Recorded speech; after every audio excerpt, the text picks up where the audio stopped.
If fate ever asks you to make one impossible choice, never assume the stranger is the weakest person in the crowd. The bells of Moonhaven rang across the valley as thousands gathered beneath silver banners for the annual claiming festival, the one day every unmated Omega feared more than the longest winter night. Emily Carter kept her eyes lowered as she hurried through the crowded square, her worn gray dress brushing against the cobblestones while laughter, music, and excited conversations swirled around her like a storm she could not escape. Everywhere she looked, noble alpha families displayed wealth and confidence, their polished boots shining beneath the afternoon sun, their embroidered cloaks rippling in the cool mountain breeze. To them, today was a celebration. To Emily, it felt like the closing of every door she had ever hoped would remain open. Since childhood she had heard the same warning whispered by neighbors, teachers, even distant relatives. An Omega without powerful family connections did not choose her future. Someone else always chose it for her. She had spent 22 years believing she might quietly disappear into an ordinary life, working in the village bakery, caring for elderly neighbors, avoiding attention whenever possible. But this morning a royal decree had changed everything. Every eligible Omega had to attend the ceremony. No exceptions. No excuses. Her heartbeat quickened as another trumpet echoed through the square. The procession had begun. One after another, respected alphas stepped forward to announce their intentions, greeted by applause from the crowd and approving smiles from the council elders. Emily slipped farther toward the outer edge of the plaza, hoping no one important would even notice she existed. Hope lasted less than a minute. A deep voice called her name from across the gathering. Lord Victor Ashcroft, heir to one of the wealthiest packs in the Northern Territories, was walking directly toward her with several companions behind him. His confident smile made Emily's stomach tighten. She had rejected every invitation he had sent during the past year, always politely, always carefully, but today politeness no longer mattered. Murmurs spread through the crowd as people stepped aside to watch. Emily backed away until her shoulders nearly touched the old stone wall surrounding the marketplace. She searched desperately for somewhere, anywhere to disappear. Then she noticed him. Just beyond the festival gates, sitting beside a weathered fountain, was a man wrapped in a faded brown cloak patched so many times its original fabric had almost vanished. His dark beard hid most of his face, and his boots looked older than the fountain itself. Travelers walked past him without a second glance. Children ignored him. Merchants pretended he wasn't there. Yet unlike every other beggar Emily had ever seen, he never reached out his hand or asked anyone for a single coin. He simply watched the festival with calm silver-gray eyes that reflected the afternoon light in a strangely familiar way. Victor's footsteps came closer. The council elder raised a ceremonial scroll. Emily realized she had only seconds before her future would no longer belong to her. Fear collided with instinct. Before she could think herself out of it, she ran through the open gate, dropped to her knees beside the silent stranger, gently placed both hands against his face and kissed him. The marketplace fell so completely silent that even the distant wind seemed to stop moving. When Emily finally opened her eyes, the mysterious beggar was looking at her with quiet surprise, but somewhere deep behind those impossibly steady silver eyes rested the faintest trace of a smile, as though she had just done exactly what he had been waiting for all along. Emily pulled back so quickly that she almost lost her balance, her cheeks burning as every eye in the marketplace fixed on her. The silence lasted only a heartbeat before whispers rolled across the square like the first drops of an approaching storm. Some people laughed behind gloved hands. Others stared in complete disbelief. An elderly merchant slowly removed his hat, blinking as though he could not trust what he had just witnessed. Lord Victor Ashcroft stood frozen several yards away, the confident smile disappearing from his face. The council elder lowered the ceremonial scroll without saying a word. Emily could barely breathe. She had not planned anything beyond that single desperate moment. She only remembered the oldest law every child in Moonhaven learned before they could even read. A voluntary first claim kiss witnessed by the public suspended every official claim until the council completed a formal review. It was an ancient tradition created centuries earlier to protect freedom of choice. Almost no one used it anymore because almost no one would dare kiss a complete stranger, especially not a beggar. Emily slowly turned toward the quiet man beside the fountain. Up close she noticed details she had completely missed before. His cloak was worn but perfectly clean. His hands carried faint calluses that looked more like those of someone who trained every day than someone who begged for survival.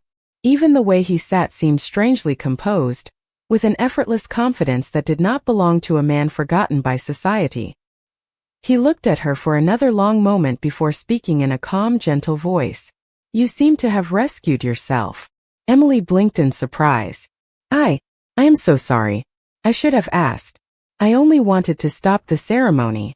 I never meant to involve you." Instead of showing anger, the man smiled ever so slightly. Sometimes the unexpected choice becomes the right one. His answer only confused her more. Around them, the whispers continued to grow louder. A young woman laughed and pointed toward the fountain while two noble ladies shook their heads in open disapproval. Emily wished the ground would simply open beneath her feet. She had escaped one problem only to create another. "My name is Emily," she said quietly, forcing herself to meet his eyes. "I owe you an apology." "Ethan," he replied. "That is enough. No family name. No title. Just Ethan." Somehow the simplicity of it made him even more mysterious. Before Emily could say anything else, several city guards approached from the edge of the square. She immediately stiffened, expecting questions or punishment, but something unusual happened. The guards slowed as they reached the fountain. Their captain looked directly at Ethan for less than a second before lowering his gaze. Without speaking a single word, he motioned for the others to continue walking. None of them acknowledged the beggar. None of them challenged Emily. They simply left. She watched them disappear into the crowd, unable to understand what she had just seen. Ethan stood slowly, adjusting the old cloak around his shoulders. Although one of his boots looked badly worn, every movement remained steady and balanced. "You should leave before the crowd decides your story for you," he said. Emily nodded. He was right. Rumors were already spreading faster than the afternoon wind. She took several steps toward the eastern road before realizing he had not moved. Turning back, she hesitated. "Do you have somewhere safe to go?" Ethan looked toward the distant mountains beyond Moonhaven, where sunlight rested on snow-covered peaks. "For now," he answered with quiet certainty, "every road leads exactly where it should." Emily smiled despite herself. She still knew almost nothing about the mysterious stranger she had kissed, yet for reasons she could not explain, standing beside him felt far less frightening than standing among the people who had known her all her life. The eastern road stretched beyond Moonhaven beneath a sky brushed with fading gold, and for the first time since sunrise Emily walked without knowing where she intended to go. Every passing wagon carried curious faces, every traveler seemed to whisper after recognizing her. And although none of them spoke loudly enough for her to hear, she knew the story had already begun spreading beyond the festival gates. She tightened her shawl against the cool breeze and tried to ignore the weight settling in her chest. Beside her, Ethan matched her pace without asking questions or offering empty comfort. His silence felt strangely reassuring, as though he understood that some worries became lighter only after they had been carried for a while. After nearly half a mile, they reached a small wooden bridge crossing Crystal Creek. Emily stopped beside the railing, watching clear water flow over smooth stones, while the distant sounds of the festival slowly disappeared behind rolling hills. "You do not have to keep walking with me," she finally said. "People already think I have lost my mind. I should not make your day more difficult." Ethan rested one hand on the weathered railing and looked toward the moving water. Difficulty is not always something to avoid. Sometimes it introduces us to the people we were meant to meet.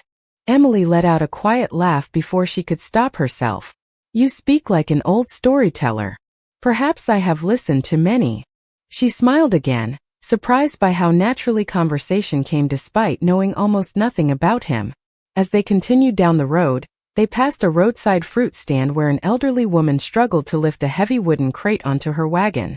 Before Emily could step forward to help, Ethan reached the wagon first. With one smooth motion he lifted the crate as though it weighed almost nothing and carefully secured it beside the others. The woman blinked in surprise. "Thank you, son. You are much stronger than you look." Ethan simply nodded with quiet kindness and wished her a pleasant afternoon. Emily stared at him as they resumed walking. The crate should have required the effort of two healthy men, yet he had moved it with effortless control. You are stronger than most laborers in Moonhaven, she observed. Ethan glanced at her with a small smile. Appearances often tell only the smallest part of a story. Before she could ask another question, 3 finely dressed riders approached from the opposite direction. Their horses slowed as they noticed Ethan. For one brief instant, the oldest rider seemed ready to greet him, but the moment Ethan met his eyes, the man immediately lowered his gaze and continued forward without speaking. The other 2 followed in complete silence. Emily turned to watch them disappear down the road. Do you know them? She asked. No, Ethan answered calmly. Then why did they look at you like that? He paused for a moment before replying. Some people recognize responsibility even when they cannot explain why. His answer only deepened the mystery surrounding him. As evening settled across the valley, they reached an abandoned stone chapel overlooking fields of wildflowers glowing beneath the last rays of sunlight. The old building had long since lost its roof, but its walls still stood proudly against time. Emily stepped inside, grateful for a place to rest. Ethan remained near the entrance, quietly studying the horizon as though expecting someone. A cool breeze carried the scent of pine through the open archway. Then, almost too quietly to notice, Emily heard the distant rhythm of approaching horses. Several riders emerged far across the hill, their dark cloaks moving with unusual precision as they followed the road toward the chapel. Ethan did not appear surprised. Instead, he watched them with the calm expression of someone who had known this meeting would eventually come. The riders slowed their horses several hundred feet from the ruined chapel, their silhouettes almost blending into the deepening twilight. Emily instinctively stepped closer to Ethan, although she could not explain why. The valley had grown strangely quiet. Even the evening birds seemed to have abandoned their songs. Ethan remained perfectly still, his gaze fixed on the approaching figures with an expression so calm that it made Emily wonder whether he had expected them from the very beginning. Should we leave? She whispered. Ethan answered without taking his eyes off the riders. If we run now, they will simply follow. Sometimes the shortest path through fear is to stand where you are. His words settled over her like an unexpected blanket of warmth. She drew a slow breath and nodded, determined not to let panic control her again. The riders finally stopped near the old stone gate. 3 men climbed down from their horses, dressed in expensive travel cloaks marked with the silver crest of Ashcroft House. Lord Victor stepped forward, his polished boots crunching softly against the gravel path. His confident smile had returned, but there was something colder behind it now. Emily, he called with practiced charm. Everyone has been searching for you. The council is concerned. You disappeared with a stranger. Emily lifted her chin. I left because I made my choice. Victor's smile faded only slightly. You made an emotional decision under pressure. The council can overlook such mistakes.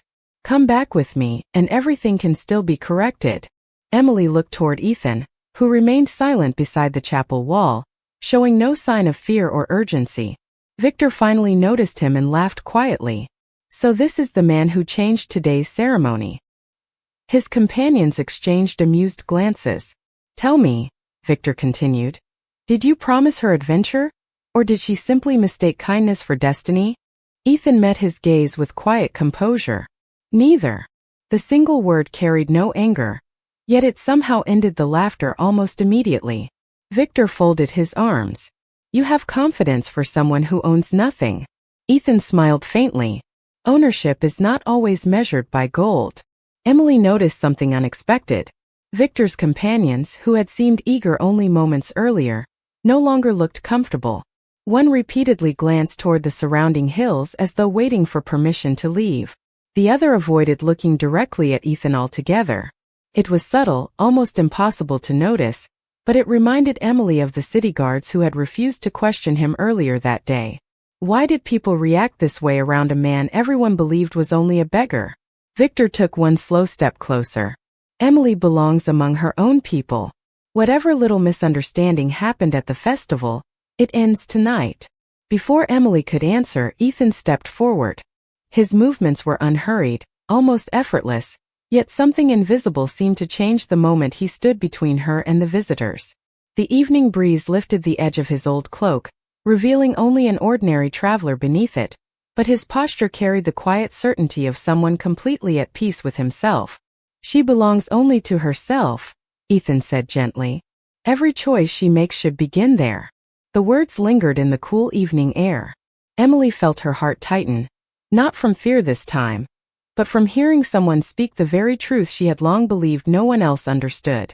Victor studied Ethan for several long seconds before forcing another polite smile. "Very well. I will not argue tonight." He turned toward his companions. "We should return." The three men mounted their horses without another word. But as they rode away, Victor glanced back one final time, his thoughtful expression replacing every trace of arrogance. Emily watched them disappear beyond the distant hill before releasing the breath she had been holding. "That ended more peacefully than I expected," she admitted. Ethan continued watching the empty road long after the riders had vanished. "Not every battle begins with raised voices," he said quietly.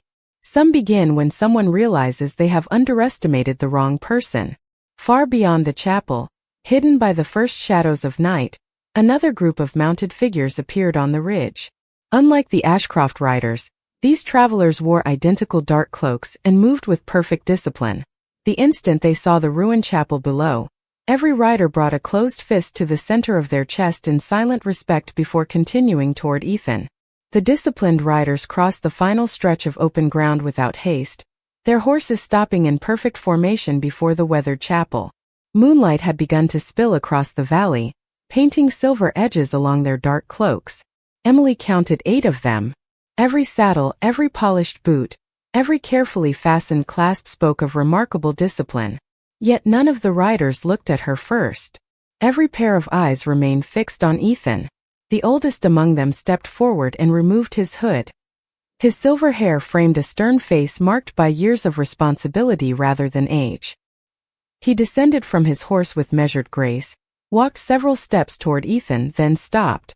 For one long heartbeat, no one moved. Emily expected questions. She expected accusations. Instead, the man slowly placed one fist against his chest and lowered his head. Behind him, the other 7 riders mirrored the exact same gesture in flawless unison. Not a single word was spoken. The quiet respect in that simple movement carried more weight than any formal greeting Emily had ever witnessed. She looked from the riders to Ethan, unable to understand what she was seeing. Ethan released a nearly invisible sigh, before offering a small nod, as though acknowledging something long overdue. "You found me sooner than I expected," he said calmly. The older man finally raised his head. "Your absence has lasted 43 days, Your Majesty." Emily felt the world around her become strangely distant. She blinked once, certain she had misunderstood. "Your Majesty." The words echoed through her mind again and again. Ethan remained silent for a moment before reaching toward the edge of his worn cloak. With slow, unhurried movements, he loosened the weathered fabric and folded it neatly over one arm. Without the oversized cloak hiding his posture, he suddenly appeared taller than Emily had realized. The fading beard that had disguised the sharp lines of his face had been skillfully crafted, and with one careful motion he removed it, revealing features both familiar and completely transformed. His silver-gray eyes seemed brighter beneath the moonlight, calm yet unmistakably commanding. The man she had believed to be an ordinary traveler had vanished, replaced by someone whose quiet presence alone seemed capable of changing the air around him. Emily took an involuntary step backward. Every unusual detail from the day suddenly returned with perfect clarity. The city guards who had looked away, the noble riders who had lowered their eyes, the effortless strength, the calm confidence, the mysterious answers. None of them had been accidents. Ethan looked toward her, and for the first time since they met, genuine regret crossed his expression. "Emily," he said softly, "I had hoped you would learn the truth differently." She searched his face, trying to reconcile the gentle stranger beside the fountain with the man standing before a royal escort. You are the Alpha King?" Her voice barely rose above a whisper. Ethan inclined his head. "My name is Ethan Blackwood." The name alone carried centuries of history across the Northern Territories. Emily had heard stories since childhood about the Alpha King, whose wisdom had united rival packs without endless wars, whose fairness had earned loyalty from nobles and villagers alike, and whose appearances in public had become increasingly rare. Over recent years, she had imagined someone distant, surrounded by luxury and ceremony. She had never imagined the quiet traveler who had helped an elderly woman lift a crate or listened patiently while she apologized for an impulsive kiss. Her heart raced as embarrassment washed over her. "I kissed the Alpha King," she whispered to herself in disbelief. Ethan smiled with the same gentle warmth she had first seen beside the fountain. "No," he replied. "You kissed a stranger because you believed he deserved the same kindness as anyone else. That matters far more." Before Emily could find another word, every royal rider bowed once more beneath the moonlit sky, and in that silent moment she realized the mysterious beggar she had chosen without hesitation was the most powerful man in the kingdom. Emily could not take her eyes off Ethan Blackwood. Only minutes earlier he had seemed like the kindest stranger she had ever met. Now every story she had heard as a little girl returned with startling clarity. The Alpha King who united rival territories. The ruler whose judgment even the oldest pack elders respected. The leader whose face appeared only in paintings hanging inside government halls. None of those stories had prepared her for the man standing quietly before her, holding a folded travel cloak instead of wearing a royal crown. The silver-haired commander finally stepped forward. "Your Majesty, the council has searched every province. They feared something had happened to you." Ethan answered with the same calm voice Emily had come to recognize. "Nothing happened that was not meant to happen." The commander lowered his head respectfully.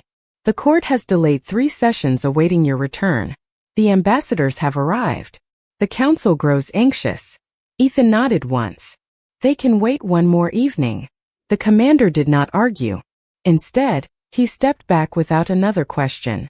Emily watched the exchange in disbelief. No one interrupted him. No one challenged his decision. Respect surrounded Ethan as naturally as the evening air. She finally found her voice. "Why?" Ethan turned toward her. "Why disguise yourself at all?" His expression softened. "Because every time I appeared as the Alpha King, people showed me what they believed I wanted to see." Emily frowned slightly. Ethan continued walking toward the open side of the ruined chapel, where the valley stretched beneath the rising moon. She quietly followed. "Nobles praised me before I finished speaking. Merchants offered gifts they could not afford. Families rehearsed kindness whenever I entered their villages. Even children stopped laughing because someone reminded them who I was." He smiled faintly, though sadness rested behind it. "I began wondering whether anyone still knew the man beneath the title." Emily looked at the moonlit fields below. "So you became someone everyone ignored." "Exactly." Ethan rested his hands on the ancient stone wall. "A beggar hears conversations no king ever hears. People reveal themselves when they believe no one important is watching." Emily remembered the marketplace, the laughter, the strangers who had walked past him without a glance.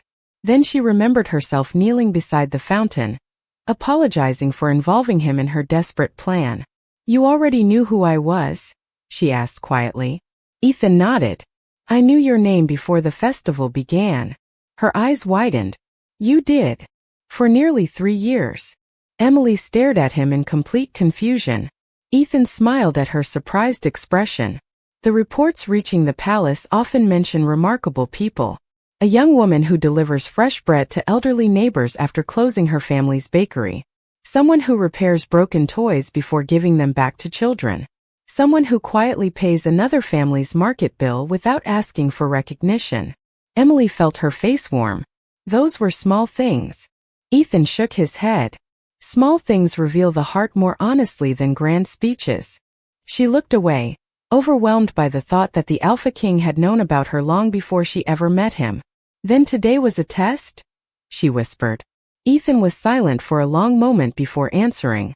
"Not for you." She looked back at him. "It was for me." The words settled gently between them. "I needed to know whether kindness still existed without expectation of reward. Whether someone would choose compassion before status." Emily remembered the worn cloak, the patched boots, the quiet smile beside the fountain. She had never imagined any of it had mattered. Ethan continued softly. "You did not kiss a king because you wanted power. You did not help a stranger because you expected gratitude. You simply acted because another person stood alone. A peaceful silence followed. The moon climbed higher above the valley while the royal escort respectfully waited several yards away, giving their king complete privacy. Emily realized that despite learning his true identity, the person standing beside her had not truly changed at all. Only her understanding of him had. Then the silver-haired commander approached once more, stopping at a respectful distance. "Your Majesty," he said carefully, "there is one matter that cannot wait until morning. The Royal Council has already learned about what happened at the claiming festival. They have requested that Miss Emily Carter appear before the throne at sunrise." Sunrise painted the towers of Blackwood Citadel in shades of gold, as Emily stood beneath ceilings so high they disappeared into shadow. The great audience hall felt larger than any place she had ever imagined, its polished marble floor reflecting rows of towering pillars carved with the history of every alpha who had ruled before Ethan. Nobles filled both sides of the chamber, dressed in elegant robes embroidered with silver thread, their quiet conversation stopping the instant she entered. Hundreds of curious eyes followed her every step. Emily folded her trembling hands together, reminding herself to keep breathing. She had faced crowded marketplaces before, but never an entire royal court. At the far end of the hall stood the ancient throne, carved from dark stone polished by generations of rulers. Ethan sat upon it, no longer dressed as the traveler she had met beside the fountain. His deep navy ceremonial coat carried the royal crest across one shoulder, yet despite the formal attire, the calm expression in his silver eyes remained exactly the same. It reminded Emily that the king and the quiet stranger had always been the same man. The silver-haired commander struck the floor once with a ceremonial staff. "The Royal Council is now in session." One by one, council members stepped forward. An elderly noblewoman adjusted her spectacles before speaking first. "Your Majesty, the traditions of the kingdom exist to protect order. Yesterday, an unmated Omega publicly initiated a first claim kiss without knowledge of the identity of the individual involved. Such an unprecedented event demands careful review." Another council member inclined his head respectfully. "No one questions Miss Carter's character. However, the entire kingdom witnessed the ceremony. Every province now awaits guidance from this court." Murmurs spread through the chamber. Emily lowered her eyes, wishing she could disappear. She had never wanted attention. She had only wanted the freedom to choose her own future. Then Lord Victor Ashcroft stepped forward.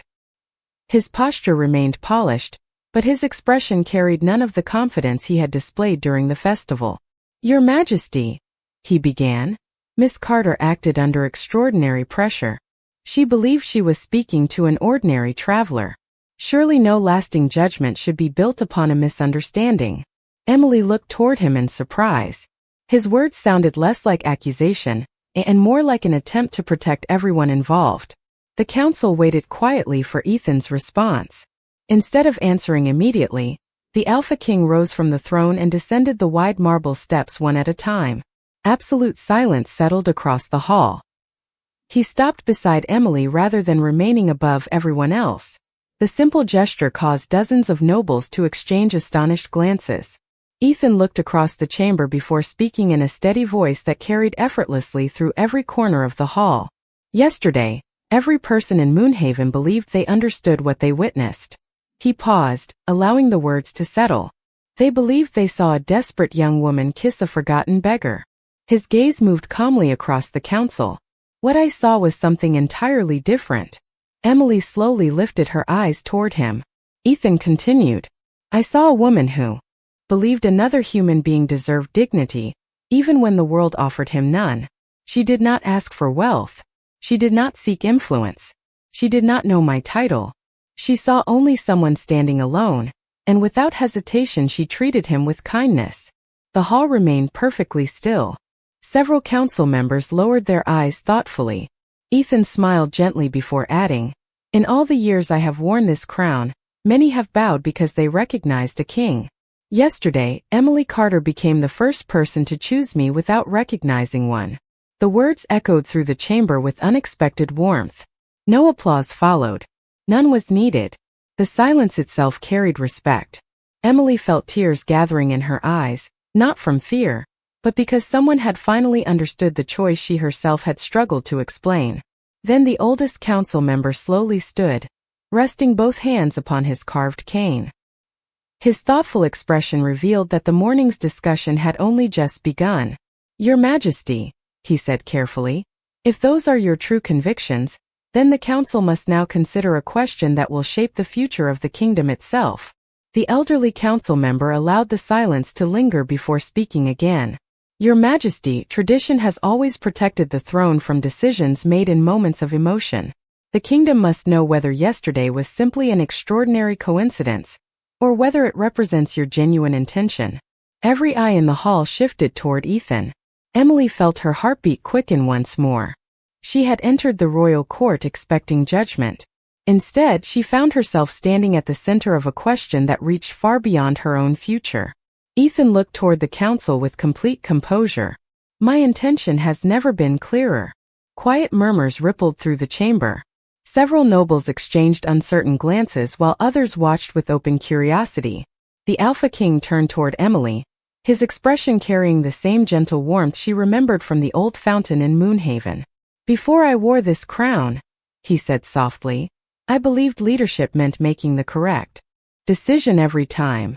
As the years passed, I learned that a ruler can surround himself with advisors, soldiers, and ceremonies, yet still become isolated from the people he serves." Emily listened without moving. "That is why I left the palace," Ethan continued. "I wanted to remember what honesty sounded like when no one feared offending a king. I wanted to meet someone who would speak to me without calculating what they might gain in return." He smiled gently. "I found that person long before she ever knew my name." Emily lowered her eyes, overwhelmed by the sincerity in his voice. "I am only an ordinary baker," she whispered. "I have no noble title. I have never lived inside these walls. I do not know how to belong here." Ethan took one slow step closer. "The throne already has enough people who understand palaces. It needs someone who understands people." The words echoed through the vast chamber, and even those who had questioned the unusual events of the previous day remained silent. Ethan drew a slow breath before doing something no one in the hall expected. Instead of returning to the throne behind him, he stood directly before Emily and lowered himself onto one knee. A quiet gasp swept through the audience. Several council members instinctively rose from their seats, unable to believe what they were witnessing. Throughout the history carved into the palace walls, no Alpha King had ever knelt before making such a request. Ethan looked up at Emily with calm, unwavering eyes. "Yesterday you acted freely because no one ordered your heart. I will not take that freedom away today." His voice remained steady, carrying to every corner of the hall. "Emily Carter, I will never ask you to choose because of my title. I ask only as the man you met beside the fountain. Will you allow me the chance to earn a place beside you, not through authority but through trust?" Emily felt tears blur her vision. Every fear she had carried since childhood had taught her that powerful people made decisions for everyone else. Yet the most powerful man in the kingdom was giving the decision entirely to her. She remembered the quiet traveler who had helped an elderly woman without expecting thanks. She remembered the stranger who had walked beside her without asking for recognition. She remembered the man who had defended her kindness before the entire court instead of protecting only his own reputation. Slowly, a smile appeared through her tears. "When I kissed you," she said softly, "I believed I was choosing freedom." Ethan continued watching her patiently. Emily's smile grew warmer. "Now I understand that freedom also means choosing the person who respects it." She gently offered him her hand. "Yes, Ethan. I would like to discover where this path leads together." Ethan accepted her hand with quiet gratitude and rose to his feet. For a long moment neither of them spoke.